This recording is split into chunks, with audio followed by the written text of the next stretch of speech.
Okay, cool. Okay, great. Let's go ahead and get started.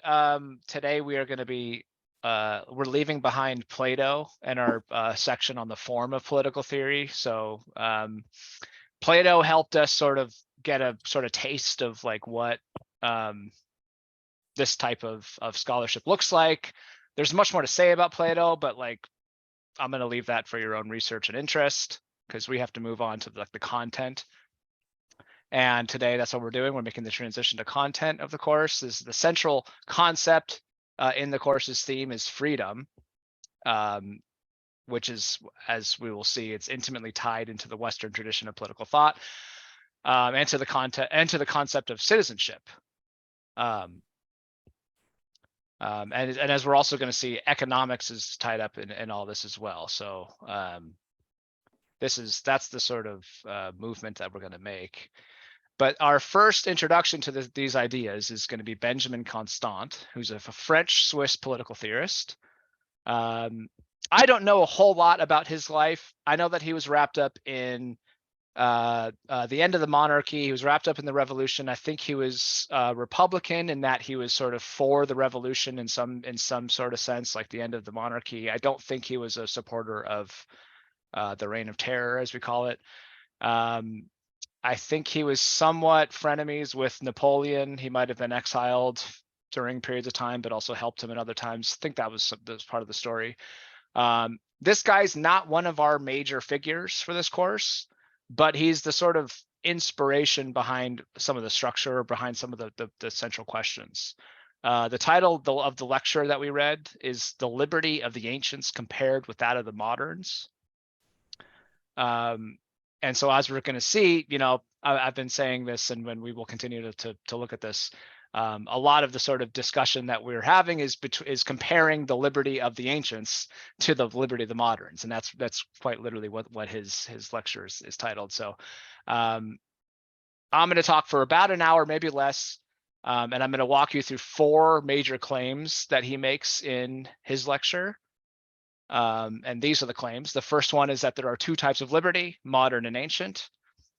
We will go into detail about what those look like. The second claim is that the ancient type of liberty is precious, but it is irretrievable as a political possibility. There's something about modern life that makes ancient liberty irretrievable. The third claim is that to preserve and enhance modern liberty, we have to adopt some of the habits of the ancients. So ancient liberty is irretrievable, but we need to be learning something from it in order to enhance or preserve, even preserve modern liberty. And the fourth claim is that to create these habits, the state must provide moral and political education, which is a sort of interesting claim. This is something that we don't often talk about as being a role or a legitimate job of the state is to provide moral and political education, but we'll see what he has in mind with that. So let's talk first about claim number 1, which is that there are 2 types of liberty, modern and ancient. I do need to pull up, what happens if I do this? Because I need to pull up my readings. Here we go. This will work.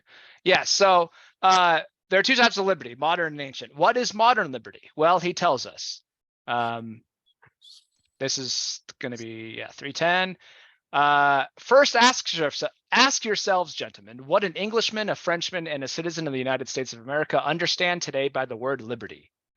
For each of them, it is the right to be subjected only to the laws and to be neither arrested, detained, put to death, or maltreated in any way by the arbitrary will of one or more individuals. It is the right of everyone to express their opinion, choose a profession and practice it, to dispose of property, and even to abuse it, to come and go without permission and without having to account for their motives and undertakings. It is everyone's right to associate with other individuals, either to discuss their interests or to profess the religion which they and their associates prefer, or even simply to occupy their days or hours in a way which is most compatible with their inclinations or whims. Finally, it is everyone's right to exercise some influence on the administration of government, either by electing all or particular officials, or through representations, petitions, demands to which the authorities are more or less compelled to pay heed. So that's what he has in mind when he says modern liberty. Is that what you guys have in mind? Is that close to, or all like encompassing what you would say when you say the word liberty? That's my least favorite part of liberty. I never Okay. use that word. Well, when some sort of when it gets brought up in a political sense, is that what you have in? Isn't that what you Dude, have when in I mind? hear the word, I didn't hear that part because I just logged on, but when I hear the word liberty, I think of two things. Hmm? And the first one is America, and the second one is anointing the unwashed heretics with the fire of purity. Dude, Okay. Yeah. So basically, he's saying yes. That's exactly what he. That's Mhm. you Okay, cool. described No, but in exactly all what- seriousness, when I hear the word liberty, I think of America, and I think of like the ability to actually have the freedom to choose the life that we live. And Yeah. that's what I think. So maybe you missed the first part. Like the last part is, I think, our least understood, or we don't really use the word liberty to talk about is our right to exercise some influence on the administration of government, either by electing all or particular.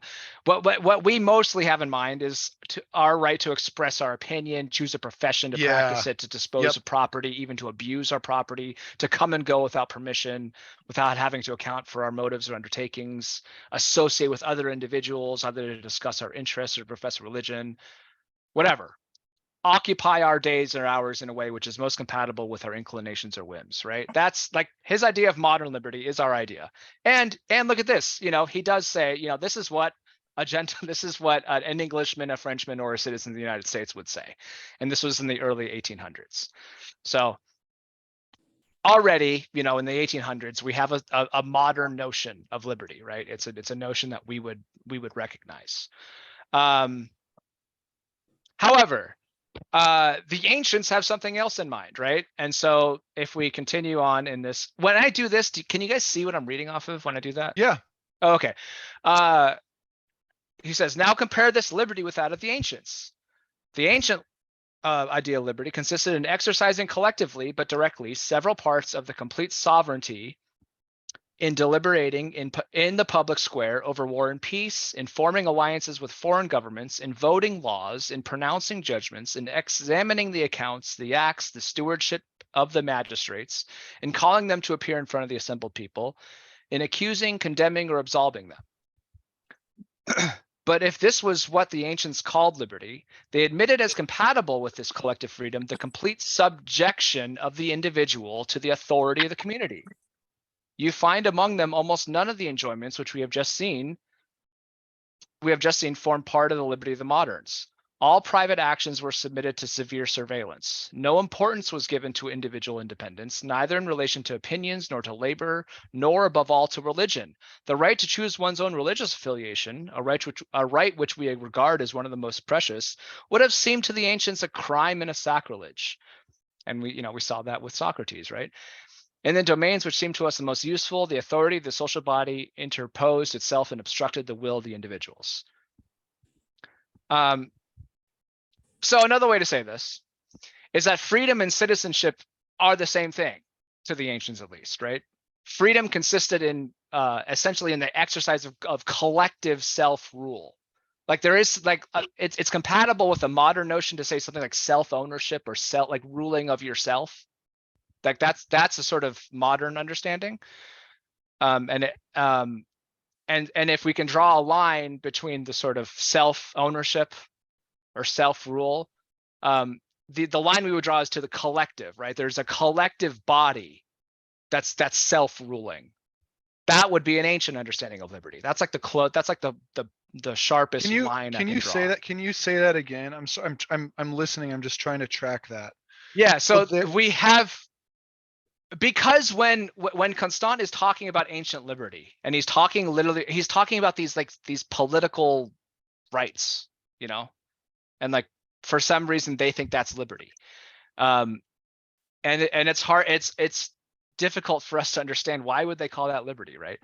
And I guess my interpretation of this, my claim is that us moderns, we have our notion of liberty is something like self-rule, right? It's like a sort Sure. of self-ownership. Like Yep. we are in control of ourselves. And then if we can draw a line between that and the ancient liberty, if we could say like, why are they calling this thing over here liberty? The thing that makes that compatible with our notion is that they do believe in self-rule. Except that it's called collective self-rule. It's rulership of the collective body, right? Collectively, they get to decide what happens to them. Sure. And they call that liberty, right? We Yeah. might call that some sort of political right or something like that, right? Got But it. they called it liberty to decide for themselves what happens to them as a body politic. Got it. That makes Um, sense. So But political you just freedom- made the distinction, and not, I don't want to get us held up on this, but Sure. you just made the distinction that that was a self-determined, and that was your interpretation. Do you have, and I feel like we briefly touched on this last time too. Do you have like any body of literature or any reason for believing that that is like perhaps more objective, or you're just like, no, that's like a purely B. Wong special fucking after school, that's how we get down? Or like, is there some sort of like collective understanding that's like aligned with what you just, that distinction you just made? Well, somewhere in this between is those two. evidence. This is like, so that is the purpose of the whole class. I hope by the end of, I hope by the end of, week 20, you agree with me that like Okay. there exists this thing called liberty that we have only understood half of or something like that. Sure. But evidence number one is Benjamin Constant, which is what we're reading right now. And I'm making the claim. This is our first attempt to say, Constant says ancient liberty looks like this, and it's different Sure. than modern liberty. Sure. It's not mine. My only thing was that like this sort of self-rulership idea. Okay. Cool. The only thing that they would find it strange to talk about individuals owning themselves. They would say, what's that about? Just the same as we find it really strange to talk about collective self-rule. That seems like an oxymoron, right? Well, I don't know. I where that, for me, that just like harkens to any sort of like, I don't know, like a command economy, or like some sort of like socialist, structure, right? I don't, kind of, I don't know. Yeah. There isn't an economic claim yet, but the economics will sort of have something to say about all this. Sure. But so political freedom for the ancients was essential to personal identity. In the same way that we sort of express our identity through, supposedly what we claim to be freedom, our freedom to buy Apple versus Android, etc. They found personal identity. They found the expression of their individuality in the public space, through their political freedom. So if the Athenians, for example, were prevented from debating public matters in the agora and exercising control over them in the assembly, they would consider themselves unfree, right? No matter how much individual freedom, unrestriction by the state, like no matter how much sort of like liberty to sort of maneuver their bodies as you want, you can grant them as much as you want. But if you tell them that they can't go participate in the agora, they would consider that to be a form of unfreedom. Is that I feel like I'm monopolizing this, but like, is that in contradiction between our modern term of liberty too? You could tell me not. I might say something like, yeah, I would say that I would be equally appalled by the inability to choose Apple or Android as I would be the inability to have a debate in the fucking agora. Great. Okay, awesome. That means you have a sort of a grand understanding of this, I think. Constant will talk to folks like us, maybe not you, Howard, but he might talk to us moderns in a minute here and condemn us for something, but we'll see. But so Constant also makes a point, like I already read it, that there was much greater surveillance of private life there's just this sort of overarching idea that like individual liberty, individual freedoms, the modern freedoms to do as you want, were very much restricted in a sense that like that wasn't compatible, or that wasn't incompatible with a good life to them, right? So, there was no freedom of religion. They had to worship the city's gods. Ostracism existed in Athens, the sort of like cancel culture, as we saw with Socrates. Like all of this was a sort of like everyday occurrence. The individual was at mercy of the collective body, in other words, right? In a way that we find distasteful. Constant beautifully summarizes this comparison with this quote. Thus, among the ancients, the individual was sovereign in public affairs. Among the moderns, the individual, independent in his private life, is even in the freest states sovereign only in appearance. His sovereignty, he's talking to us right now, the moderns, his sovereignty is restricted and almost always suspended. If at fixed and rare intervals he exercises this sovereignty, it is always only to renounce it. So that's a difficult sort of, collection of sentences, because it kind of goes back and forth with the active words there. But he says that among the ancients, the individual was sovereign in the public affairs, right? But talking to us, the individual, we have independence in our private affairs, but we don't have sovereignty in the public affairs. When we express our sovereignty, when we do express our public power, we only do it to renounce it. What does he have in mind? What does that mean? If at fixed and rare intervals, we exercise our sovereignty to renounce it. What's something that we do at a fixed and rare interval, where we express our political sovereignty? I feel like in doing so, we renounce it. I feel like what he's saying is like We vote. we Yeah, we vote vote. for dumbasses. Exactly. Yeah. We fucking vote. And we say, you go do it. You Why do assholes. we renounce it? I don't understand why we renounce it. Because we're going to the fucking polls and we're saying, you go fucking be political. You fucking go be a full human being and do politics and do fucking liberty and be free. I will go back home. Okay. This is the claim here, that's what he says. That's a very powerful, it's a very powerful claim. He's saying that we enjoy our political liberty as moderns, and when we express it, we do it to give it up. Yeah. Hi, bud. Hi, bud. So that was claim 1. Claim 2, ancient liberty is precious, but it's irretrievable as a political possibility. Why is ancient liberty precious? Ancient liberty is precious because citizens could see the effects of their actions on the political community.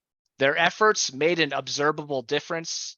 The community was tight enough so that those who positively contributed to the political community won recognition. They might even be remembered for their political contributions after they died. It was an open avenue for everyday folks to be special, right? To have a sort of like meaningful life. And it wasn't, the numbers that we crunch whenever we decide to do something risky, like try to become a TikTok star or something like that. These numbers are insane. It's a very similar sort of calculus you make when you think about running for office or something like that. The numbers that they had to crunch were much, much smaller, right? You had a much greater chance of making an impact because the thing you're trying to make an impact on is much smaller, right? And so why is it? And so that's our first problem, right? It's irretrievable for us because of a couple things, but the first one is our problem of scale, right? Larger territories, larger populations. We can't all gather into one assembly and decide public policy. 20,000 to 30,000 Athenians would fit comfortably into for example, Husky Stadium, or any random stadium that's around where you guys live. you know, 50 to 60,000, I think. Go well. How many goes in that new Ram Stadium? Probably like A 100, huh? fuckload, bro. Yeah, The like fucking SoFi 100,000. is so big. Yeah, I think it's somewhere like 100,000, maybe less. But for example, the state of California, you can't fit the the population of the state of California into anything that could reasonably sort of, come to any sort of any sort of conclusion after deliberation. So that's why we have this modern invention of representative government, right? It enables indirect democracy across a large territory. There's going to be much more to say about this in the coming weeks. Folks that love this idea, folks that hate this idea, folks that thinks that we can adjust this problem. But that is the modern solution to this problem of scale. But it is somewhat of a lacking problem for folks like Constant, who might want to see us practice more of a direct democracy, right? The second reason why we can't have ancient liberty, why it's irretrievable for us, is the problem of leisure, right? What was the sort of ancient Athenian political economy like that's like sort of markedly different than us? Derek said a couple weeks ago that they had a sort of, I think he said the word capitalism. I might quibble a little bit with that, but like for the most part, it was a market economy, right? Folks sort of like traded goods and services for, labor was traded for wages. It was mostly a sort of mercantile type economy. But what's the sort of feature of that economy that they had that we don't, that maybe allows for more leisure, maybe for some folks? I mean, we have the stock market and buy companies. They didn't have that. Right. Yeah. So that makes ours maybe more capitalist. More Slaves. wealth is more stratified. Yeah. was that you, Maverick? Yeah, they had slavery, right? They had slaves. Yeah, there was I have the numbers here. There were 60,000 to 90,000 slaves in ancient Athens, supporting 20,000 to 30,000 citizens. So 2 to 3 How many? times. 60 Okay. to 90,000. So there were 2 to 3 times more slaves and people than citizens. Is that, comparatively speaking, how does that compare to early America? There were much less slaves than citizens. Because In to be a America? slave, yeah. Oh, okay. But so there's just a ton of slaves, and so this, along with the Athenian navy, allowed them to have an incredible sort of leisure, culture, like a culture of leisure, right? We too have a culture of leisure in some respects, but a lot of us, some of that's is luck, some of that's other things, but the third reason why we can't have ancient liberty is, as this is all from Constant. Constant says this all in his lecture. The third reason is that commerce has replaced war as the sort of the art of goods accumulation, or the economics of war was the sort of reason why Athens, for the most part, was dominant enough to have leisure.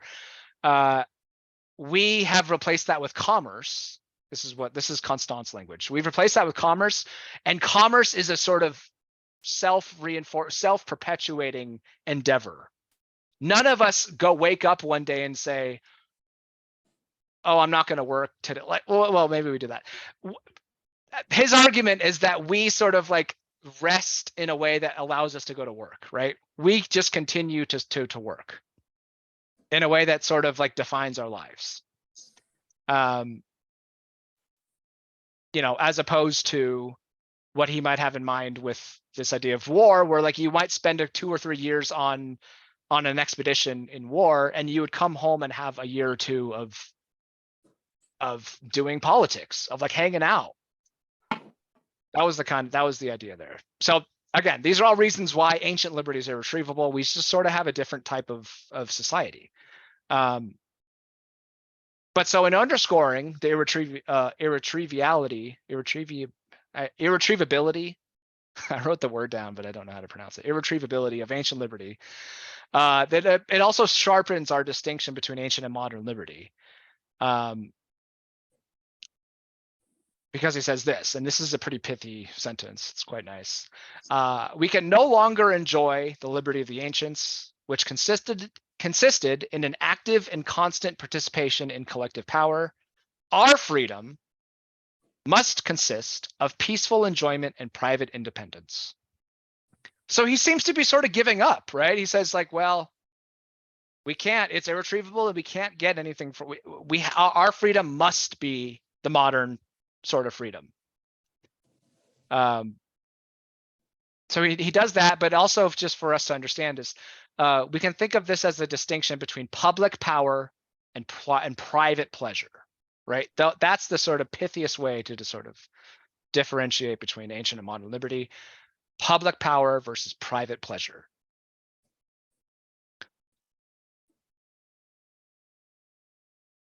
But this raises a question. Well, I'll just read this first. This is Constant. The aim of the ancients was the sharing of social power among the citizens of the same fatherland. This is what they called liberty. The aim of the moderns is the enjoyment of security in private pleasures, and they call it liberty. They call liberty the guarantees accorded by these institutions to peace. So again, I butchered that. I want to read it again. The aim of the ancients was the sharing of social power among the citizens of the same fatherland. This is what they called liberty. The aim of the moderns is the enjoyment of security and private pleasures, and they call liberty the guarantees accorded by these institutions to peace.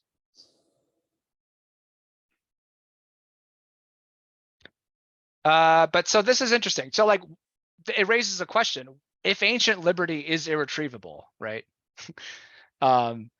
There's nothing we can do about it. It's sort of, our liberty must be the modern liberty. Why bother studying it? Why bother bringing it up? Why bother, making us feel bad for enjoying our private pleasures? This leads to claim 3. Claim 3, Benjamin Constant's claim is that to preserve modern liberty, to even have modern liberty in the way that we want it, we must adopt some of the habits of the ancients. Why would that be the case? What's the sort of like, what would be like, can you guys think of the idea? Yeah, well, I guess my question is like, why are we taking it at face value that the liberty of the ancients is superior in the first place? And that we would want to, If you would just like buy it for a second that there's something there. Okay. He's saying that nevertheless it's irretrievable. We can't get it, right? It's gone. We just have a different society where there's nothing we could sort of reclaim from it. Nevertheless, in order to have the modern liberty that we all love, that we all think is better, we actually have to learn something from the ancients. That's his claim. He's saying that like, okay, it's like we can't like get ancient liberty back, but in order to even have the modern liberty that we all love and enjoy, we have to learn something from the ancients. That's what he's saying. Okay, that's fair. Yeah, but why would that be the case? What is there to learn? What, like, can you imagine what he has in mind there? Is that an interesting question? It is an interesting question. I can't. I mean, I have to immediately imagine that he's referencing something to the degree of what you mentioned, right? This freedom of gathering and conversing in the agora and engaging with one another, and he's like pointing to something about that being lost. That's the only thing I can think of. Right, but like, why would losing that threaten your ability to enjoy your property, right? Well, fuck, dude, because I mean, and I'm not even saying this facetiously, but for the same reasons that I like that I so like violently adhere to the Second Amendment, right? I feel that freedom that you're describing, that ancient liberty is like is a fundamental underpinning of any other liberty that comes after it. Yes. Right? Because as soon as that goes away, now we're fucking subjects of a dictator. Hell yeah, right? So the liberty that we enjoy is just simply the guarantees accorded by institutions that we've created, right? It's just the sort of rights, right? It's the sort of like the bundle of rights that have been guaranteed to us by the institutions that we erected through ancient liberty, right? Sure. Sure, for Um, sure. So in order to preserve these sort of like modern notions of freedom, these modern notions of liberty, which are essentially just bundles of rights that we have, sort of protections against the government and against each other, we have to preserve the sort of underpinning, the sort of political culture, for the lack of a better word, right? That sort of allows for this sort of, structure to be built upon it, right? It's a sort of, you use the word fundamental, right? It's a foundation. Totally. So that's a really good idea. He has something else in mind. I really like that idea though, Howard. So he has a couple things that he says about this. First, for one of the reasons why we must preserve, or we must adopt some of the habits of the ancients to preserve modern liberty is for reasons of self-preservation, right? Which is very much what you have in mind. Yeah. But he says it goes back to the issue of representative government. We have a representative government for two reasons. One, it enables popular government over a large territory. And two, it allows citizens to dedicate their time to private pursuits. Okay. But the problem of this, the problem of delegation of representative government, is that when we delegate these powers of ancient liberty, we tell others to sort of engage in ancient liberty on our behalf. There's a danger in that these representatives will become despots if we're not careful. For sure. And he has this to say about it, right? He says the danger of modern liberty is that absorbed in the enjoyment of our private independence and in the pursuit of our particular interests, we should surrender our right to share in political power too easily. The holders of authority are only too anxious to encourage us to do so. Is that last sentence paranoid? No, dude, that's bro, Brian, I think that like in another life, dude, you would be over here kicking it with me, owning like 12 firearms and like coming to fucking Don't Tread on Me rallies. Cause you're bro, like that's what you're preaching right now, dude. I'm dead serious.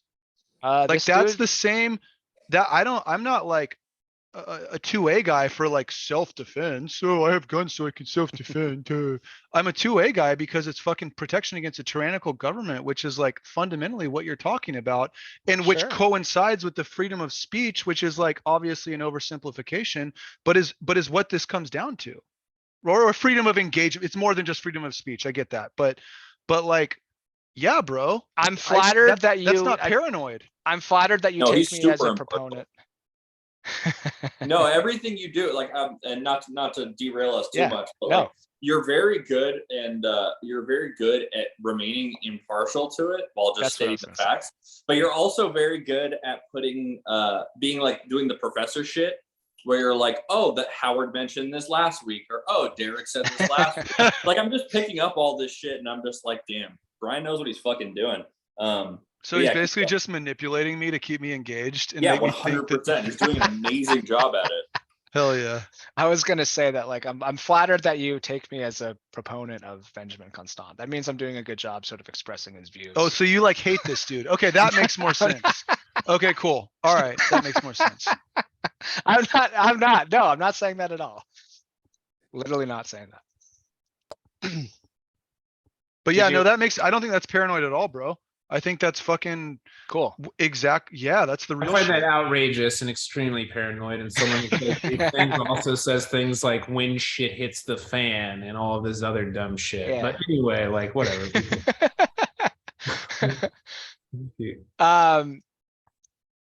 Well, no, I mean, so like, what happens to our representatives when they go and represent us? Do they like, at what point, what about that seems what about that seems paranoid to you, Maverick?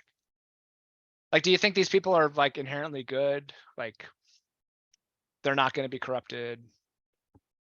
a couple weeks ago you were saying like, Yeah, I don't Maverick's fucking just talking trust- shit. Maverick agrees with me too, bro. He fucking distrusts all these political. You're saying fucking I don't fucking assholes. trust any. Yeah, he fucking political agrees with me structure. too. He just hates that I made it about guns. Yeah, But- I hate that he made it about guns. But yeah, I don't know. I think honestly, I think that it's become such a bastardized version of what this dude is talking about. Like, I just find that Uh-huh. where we are now compared to where he was then, I think are two different worlds. You know, when That's we true. when we were all wearing that type of shit around our neck and chat. Hell yeah. Like I could trust those dudes a little bit more because like that was my boy. You know, we were all wearing the same type of.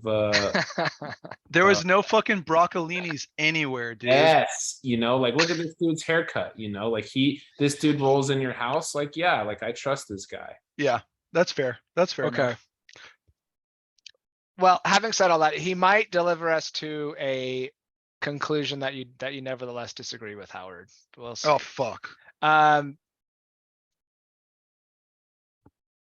Actually, for example, yeah. So remind yourselves of claim 3: to preserve modern liberty, modern citizens must adopt some of the habits of the ancients. I need to pull up the reading here to go to 327. It's way down here. Uh-oh. Oh shit. What did I do? Aristotle. Oh no. Okay. Okay, we're good. Need more RAM. Dude, yeah, for sure. So he's telling us, right? He's in the middle of telling us why we shouldn't sort of like overlook something about the ancient liberty and why it's a good idea, whatever. And he says, "No, sirs, I bear witness to the better part of our nature, that noble disquiet which pursues and torments us, that desire to broaden our knowledge and develop our faculties. It is not to happiness alone, it is to self-development that our destiny calls us. And political liberty is the most powerful, the most effective means of self-development that heaven has given us." Fuck yeah. So the claim here is that politics expands our faculties in a way that, modern liberty, the sort of pursuit of property accumulation, etc., cannot. Dude, this dude that statement to be sounds like identical to what your boy from last week was saying, though. I don't remember if it's fucking Aristotle or Socrates because I get them confused. But that sounds like what that dude was preaching to that dude's dad around the dinner table while he was fucking owning all those homies. That sounds like, I mean, Plato. basically the entire. Sorry. uh-oh. Hello? Can you hear me? Yep. Can you hear me? Uh-huh. I was just gonna say, I think the actual agenda of this course is to make us It's to make us dude. what? You keep hear cutting over out. and over again. You keep cutting out. What? The agenda of my agenda is to I what? think not your agenda, but the agenda of this course. Can you hear me or no? Am I still fucked up? Yeah, we're good. Okay, is to make us think about becoming more political in our everyday lives. And so I think the issue that we're going to hit on over and over again is what did you call it? Public Power. Citizenship or private Public power versus how private those don't pleasure. Yeah, where do those intersect, and can we have both of those at the same time, and all of this idea surrounding that? And so yes, this is what's his name? Hermeticles? Hermaphrodite? What's his name from last week? The overarching theme of this whole thing is where's my fucking foreskin? Yeah. Right. They took it, and let's find out why. What was that dude's name? Hermeticles, I want to say. No, who? The father, the old man? No, the shit kicker that came out and started fucking the teacher. Thrasymachus? The traveling Yeah, teacher. Thrasymachus. Yeah. Oh no. The traveling teacher. What's up? I don't know. Yeah, I Thrasymachus was he's called a sophist, which is like Yeah. Yeah. Thrasymachus, dude. Yeah. Uh-huh. I pay better attention than Maverick, Brian. That's why I remember Well, that. I said, dude. I know what you're talking about. I Uh, remember his stupid well, name. so yeah, so the question though is like, how does politics expand our faculties? How does politics make us a better person? His idea though is that it's not through pursuing happiness, right? It's not through sort of like satisfying your desires that we become better people. It's through political liberty. It's the most powerful, the most effective means of self-development that heaven has given us. What, able to argue about? I just fundamentally don't politics? agree with that. Yeah, what about that is bettering anybody when you sit in a room arguing about the fact that you need to deal with a bunch of people? Oh, I get it. Because you're a part of. Yeah. Yeah. I mean, I don't know. I don't know what the fucking answer is. Say more. Yeah. Derek says no. Derek says this is fucking dumb as hell. Derek's a hedonist, right? I think that what he was talking about, bettering oneself, educating other people, learning about stuff. I think that school and people learning things and science is vastly more important than politics. Okay, good. But remember, but hold on, wait. But remember what Brian said. Remember what Brian said I was gonna say 2 weeks ago. Yep. Is that those differentiations you just made aren't as prevalent in the ancients' politics. Like all of that shit was wrapped up into Socratic seminars, in groups of 25 people. Oh, that's fair. We were like arguing whether like the Earth went around the sun in politics type of shit. Yeah, dude. Yeah. Okay. Yes. I get math. Like everybody was showing up to vote with the abacus. Yeah. Okay. I just want to move to claim 4. I want to go back to that question, but because we already got there, claim 4 is that to create these habits, to create the habits of like political liberty, the state must provide moral and political education. The state has to have their hands in the formation of like young minds.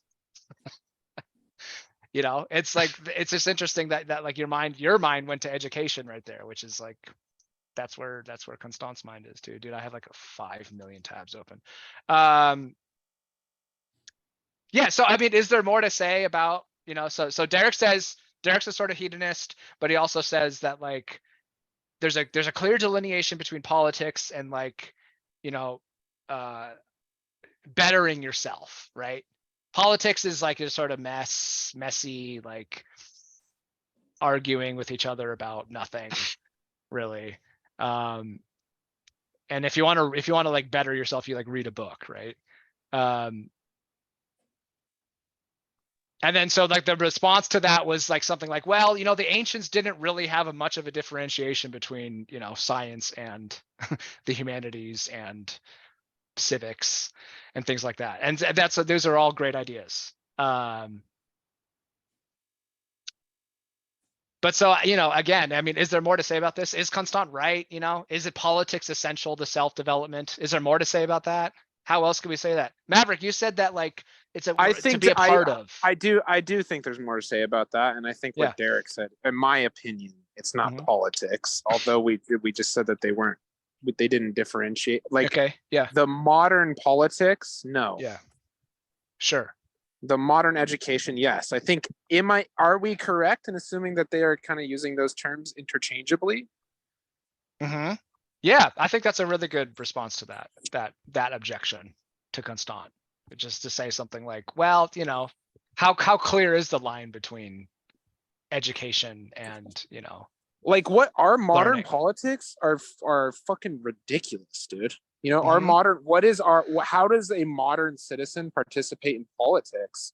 They literally go on Twitter and, they yell. Thank you. They yell on Twitter and then they watch Fox News and then that's it, Mm-hmm. And no, I don't think that betters anybody at all. Good. Okay. But you said something that like you can be a part of, right? Like doing or something. Isn't that what you said? Like being with others or something like that? Yeah. Yeah. Well, I mean, like I don't know. I showed up to your class. Thank you. I showed up to that class with that guy. Mm-hmm. And it was just very obvious to me that like sitting in a room full of people arguing about anything was like, we obviously should just be doing that all the time, whether it's like New Life and we're screaming at the dude because like, he called his mom a bitch or whatever, or it's like you're in a group of, like-minded or not like-minded 35-year-old males. Yeah. Playing Warhammer, or we're in this chat right now arguing about it. I just think that this is an integral part of life that we probably don't have anymore. And so yes. Yeah. So I guess yes. I guess he is correct in my mind. I don't know. Cool. So that's great. Loved hearing all that. I think that's right. There's a ton of like literature about that concept. There's a really famous book called Bowling Alone, which talks about how in like the last half of the 20th century, America sort of moved away from this sort of vision of suburbia where everybody sort of got together every day or a couple times a week to like do an activity. They would go bowling. Yeah. There were things called bowling leagues, and the adults would have friends that they would like associate with on a sort of like on a level that is just so foreign to us that they're not making money. Yeah, 100%. Like they used to like do shit like that. It's sort of strangely, and then so there's a ton of literature about like what that means. How did we move away from that model? Is that a problem, etc. Bowling Alone is a book that I'm reminded of. It's a good idea to read. Hey, I just want to throw a shout out to the Derek cameo. Really enjoyed that. Appreciate your. Yeah, that was great, Derek. Appreciate that. Yeah, you should chime in whenever there's like some bullshit going on in here and you need to like set things straight. Yeah, or like whatever. No problem. You hit a level up real quick. You got a couple seconds. Maybe you sold all your gear in town. Your inventory's empty. You're about to hit the next whatever. Oh no, I did all that in the first 15 minutes while I was waiting for you. Thanks. So back to claim 4, and then we'll be done. We can have a sort of open conversation if we want. Claim 4 is to create these habits, right? The habits of, and what he has in mind there is to create a sort of ancient liberty loving citizen, right? The one that is that has noble disquiet, that pursues and torments them, has the desire to broaden knowledge, develop faculties, isn't concerned with happiness alone, wants self-development, etc. In order to have that, in order to create that in people, we have to, the state has to provide moral and political education. That's his words. I'll read here. Therefore, sirs, far from announcing either of the two sorts of freedom which I've described to you, right? He's not saying modern liberty is dumb. He's not saying ancient liberty is a waste of time. He's saying it is necessary, as I have shown, to learn to combine the two together. Institutions, says the famous author of the history of the republics in the Middle Ages, Marquis de Lafayette, right, from Hamilton, must accomplish the destiny of the human race. They can best achieve their aim if they elevate the largest possible number of citizens to the highest moral position. The highest moral position. The state has to be involved in the elevation of the moral, like morally elevating its citizens. Wild. What? The work of the legislature is not complete when he has simply brought peace to the people. Even when the people are satisfied, there's much left to do. Institutions must achieve the moral education of the citizens by respecting their individual rights, securing their independence, refraining from troubling their work. They must nevertheless consecrate their influence over public affairs, call them to contribute by their votes to the exercise of power. Yeah, but aren't those things like incompatible? Yeah, dude, respecting their individual rights, yet fucking instituting the national gulag program. Like fucking what? How do you reconcile those two things? Well, so listen again. So they're going to refrain from troubling our work. They're going to secure our independence, respect our rights. They are nevertheless going to concentrate our influence over public affairs.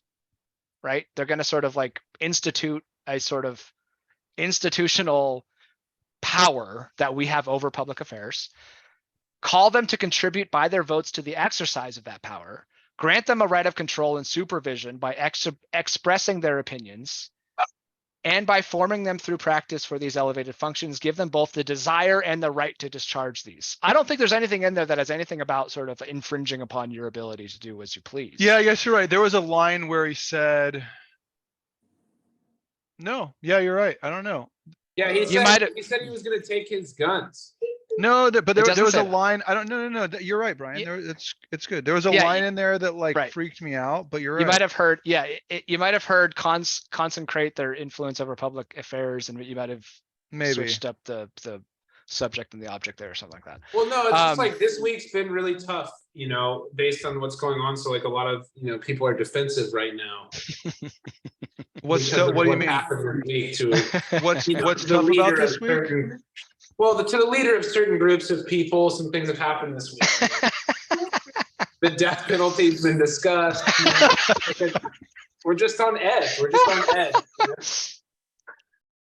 So what he says though is that he wants the state to sort of make sure that they're in our heads a bit, They want to make sure that he wants the state to make sure that we become the sorts of people that love ancient liberty and like want to pursue it. That is sort of strange to you, right, Howard? Isn't that sort of you shouldn't be involved in my desires? Yeah, yes, that's what rubs me the wrong way is like this idea of the state should get the people to do fucking anything. That's what it just like. Yeah, it doesn't sit right with me.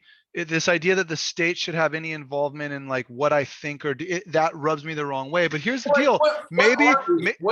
What are we as a group of people? Yeah, you didn't let me finish. But the deal is that when I like play that tape out in the context of what the message is that he's claiming the state needs to make sure people hold on to, like I don't disagree with it. So yeah, I don't know. I'm torn. Maybe I'm actually a gay liberal. Does our state do any of this right now? No, I think it actually does the opposite. It takes monies from teachers and hands automatic weapons to people who haven't. So I agree with you that it doesn't do the sort of moral and political education that Constant has in mind, but does it do a sort of moral and political education? Does it engage in these practices that Howard maybe sort of is uneasy about? Does it engage in the practice of sort of molding and shaping a particular type of person into a particular type of citizen? I would say perhaps the state doesn't, but I would say like, for example, and this is maybe a little off topic, the way the education system is designed does, right? Like not necessarily. Yeah, I agree, except for all of the monetary kind of parts of that, Howard, where like, for sure, you're right. I think that they definitely are leaning towards a more liberal or like whatever sense. Oh, I didn't even mean liberal. No. Excuse me. I didn't mean liberal conservative. I more meant like you need to think a certain way to make it through like your academic career. Oh, for sure. Like kind of factory level. Yeah, exactly. Like our education system creates good factory workers. And I kind of see that as reminiscent of what he's saying. I don't mean conservative or liberal. Isn't that opposite of what you're saying, Brian? No, I guess what I'm saying is I sensed a little bit of pushback to claim 4 that the state should be involved in the moral and political education of its citizens. Well, I think that's the line between our two parties, is it not? No, that's not true, Maverick. So hold on, bro. What if this dude, okay, so you're fucking tripping. This dude saying the state should provide moral and political education. What if that took the form of making everyone Christian? You would be up in arms. You don't agree that the state should do that, because if it was fucking pushing Christianity, how? Yeah, no. I'm saying like 100%. No, you're right. 100%. I think you agree with me more than you realize, dude. I think you agree with me more than you realize. Yeah, I guess my question is, are we at the level where like we're debating this claim at all, or are we debating the outcomes? Like what type of moral and political education? I think we all understand each other we all have different ideas of what the type should look like, whether it should be sort of right. I don't know, bro. As soon as I was about really to agree with you, I was about to agree with you, and then like the words popped into my head, like, no, that's the responsibility and the right of the family. Like no one else. No, I'm serious. Yeah, totally. Yeah. And so I think this would be Constant saying to you, this is why you will lose your modern liberty one day, Howard. Oh. Because if you sort of relinquish the sort of the education of your citizens, or the power of the education of your citizens to the families, what you will eventually get is folks that are not willing to sort of bullshit. Yeah, you will eventually get folks that are not willing to sort of fight for the protection of individual liberty. Even modern liberty, let alone ancient, right? You will eventually lose that battle. It might take several generations or something like that. But he's saying that to preserve your ability to own a gun, your state must sort of teach people how to love, political liberty. That's his idea. Political liberty? Yeah, ancient. This idea that like we are more than individuals. And that we express our individuality through our imprint upon the world. Yeah, I guess I don't know. My answer is I don't know. Howard's, you're exactly right. Depending on what subject it is, I believe the state does have a responsibility. Mm-hmm. And what subject, you know what I mean? I'm in the results business here, honestly. Yeah. It's really easy to sway me one way or the other here. Yeah, I am too. Same, dude. We all agree, dude. Coincidentally, also my sexuality. Yeah, dude, totally. Yeah, sometimes I don't know what what I think about this. What's clear to me, at least, just to say some things, is that the type of moral and political education that he has in mind, we do a sort of poor job of doing, right? I don't think that's like we don't know about politics until we're like our poli sci, like our history books and the politics, they're pretty poorly outlined for us. Yeah, we do a good job of training patriotism, I think. Hell yeah. That's what I remember about my political education. It was a sort of watered down patriotism. It wasn't much of it didn't go beyond like a sort of uncritical reverence for. Dude, see, that wasn't my experience, dude. My AP US history teacher had us read fucking Howard Zinn's A People's History of the United States. Damn. And spent the entire year fucking telling us how America was evil. You didn't like truth? Truth was a problem for you? Wait, Howard, that was your high school AP history teacher? My AP US history teacher, yeah. I also read that. College or high school? No, high school. My junior year. That's Westview? No, you want to trip out. True story. It was on a military base in Japan. Teacher's name was Mr. Gwynn. And he also gave me a book that included 3 taboo subjects, one of which was autoerotic asphyxiation, and the other of which was trepanation, which is the act of drilling a hole into the skull to create a permanent psychedelic experience for the rest of your life. But the dude was really smart, and it was required reading. Howard Zinn's A People's History of the United States, and I proceeded to get a 5 on my AP US history exam. So damn. He was engaging, if wrong. He was fucking engaging. Why is that wrong? How is that any different than another history book? I don't understand. Where do you draw? Well, because it hasn't. This is what you should learn, and this is what you should. Here's the deal, Howard. I had the same fucking book in my history class, so that means half of this class had it. What's your issue, dude? Get fucking crazy. That he was. What do you mean? My issue is that he was fucking indoctrinating kids, and I fell for it. I can only guess that you didn't oppose it this vehemently when you were in high school, and now. No, I bought it hook, line, and sinker, dude. It wasn't until my senior year that I read fucking Atlas Shrugged, and I woke the fuck up. Dude, Wow. until my senior year, I was a fucking That is such a card-carrying- crazy political journey, dude. dude. Until my senior year, I was a card carrying, fucking NoFX listening, Michael Moore fan, fucking that ate that Michael shit Moore hook, fan. line, and sinker. And then I read Atlas Shrugged, and I fucking woke up, dude. That's a true story.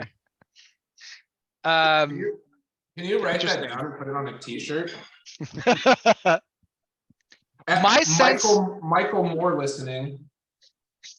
My sense of Constant is that he would find this debate as sort of emblematic of our sort of inability to, you know, conceive of politics beyond a sort of, you know, shitty debate between left and right, you know. Really? He wouldn't be like pumped? He wouldn't take a look at every I other don't think 35-year-old? so. No, because he would say like you guys are debating about the wrong things here, you know. Wait, hold on. We're debating about the wrong things? Yeah, he might. I think he would say something like that. He'd say like, "What is this about? Like, what? Like, I'm trying to tell you guys that the state should teach you a love of sort of being a." Well, I would be like, brother, Wait, I got wait. to catch you. Okay. A love of what? a love of like being a public person, a love of like, you know, enjoying the pleasures of being public. I think would be the idea of like being with others. I think. Okay, so my question sort of related to that, and you may have already covered this, but is like, you know, we talk about this issue of like, we have the left and the right, and we're both fucking sitting here splitting hairs about like what should be taught in school and this and that. And we have this system that's designed so that like we can vote on it, but ultimately that means that and on every decision, half of the people are relatively unhappy about the choice Yeah. that was being made. Yeah. And then we can't be a community, like we can't enjoy being public Yeah. because we're like so caught up splitting hairs about what we should do. Totally. So like, how do you ameliorate that issue? Well, tons of response. I mean, the boring one is the sort of like the structural politic, like, you know, American politics one where it's like, well, you gotta stop the single member district plurality system that results in two parties. You gotta make it so that the person that gets the third most votes ends up with that much power instead of zero, you know, instead of the person that got second place ending up with zero. You got to make it so that you got to make it, you know, in other words, a proportional representation system. But does that help?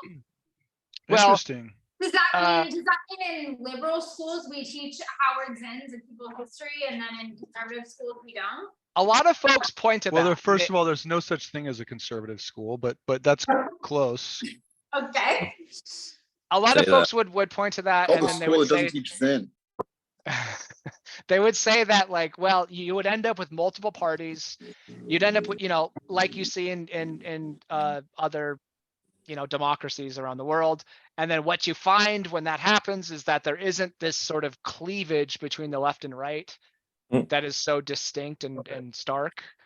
And you might recognize the humanity. California and Texas are not two different states, they're two different countries.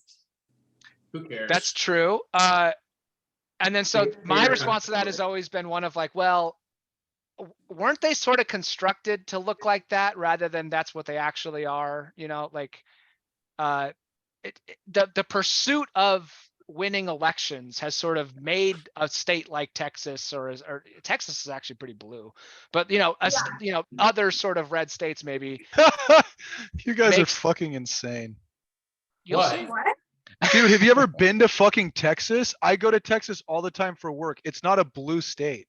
You ever been to Anywhere Austin? outside of fucking Austin, Austin is mini California. Go to fucking Dallas, go to Houston, go to Fort Worth. Democrats get like 46% of that state. Like, that's Dude, by it. That was. I go to Texas regularly for work. I and don't not a care about your Dude, who cares? What? I don't care I about think your we're getting all over the interaction. place. It's just in the raw vote totals that, you know, Democrats do surprisingly well in Texas. That's all I'm saying. But so anyway, so the idea is that something like that our politics is downstream of our party structure, that like because we only have two parties, people have to sort of end up on the extremes in order to even get anywhere. That's what I was gonna say. And so it ends. So instead of the parties being a tent where they sort of like erect themselves over where people are, what they actually do is they sort of bring people away from, you know, maybe the center, and they sort of construct the voter that they want instead of, you know, representing that voter. Sure. There's a lot of that going. So at the very least, it's interdependent, right? The effects between parties and. That's actually really interesting. I was just talking to Maverick about corporate feminism and how like there's this huge movement of like media influencing a lot of women to like buy into this like girl boss identity, which is really just like you're gonna work super hard and then feel like really righteous about it. It's just a sneaky way to teach bourgeois values. Yeah. Yeah. Well, dude, I gotta be honest with you. This class you're teaching is really kind of solidifying to me that politics are just another amazing invention of the human mind it's just the ultimate persuasive tool for power. You know, second only to like Albert Einstein. That's great. Marx will eventually say that. He will say that like the shit that you guys are worried about, that talk about all the time, what all that does is sort of calcify the ruling class. It just sort of like concretizes the existing order.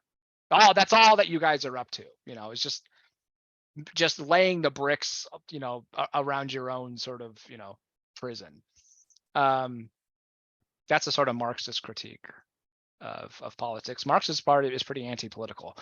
Anyway, that's a great discussion. We have a lot more to talk about. This is the sort of topic, you know, we sort of like laid the groundwork. This is what we will be discussing for the next several weeks. Next week, we're going to talk about Aristotle. We're going to read Aristotle. It'll be very challenging. What I really want us to read is Aristotle's book called Politics. But you can't read that book, really. You can't read that book, period. And you definitely can't read it without reading his Ethics first. It's a book called the Nicomachean Ethics. I am not assigning the whole book. I will send a PDF of the first 2 chapters. What'd you call me? The Nicomachean Ethics. Nicomachus is Aristotle's son.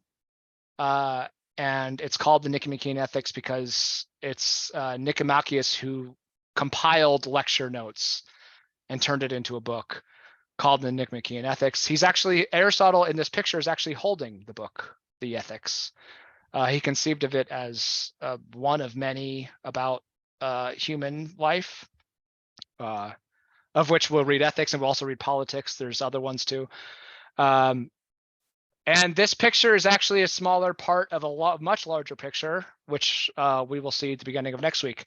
But anyway, so yeah, next week is Aristotle. It's Nicomachean Ethics. It's great. He's going to teach us how to be a good person. It's the first self-help book in like the Western written word, you know, how to be a good person, how to sort of live your life is what Aristotle is writing about, the Ethics. And that's what we'll read next week. Anyway, I'm going to stop the recording now.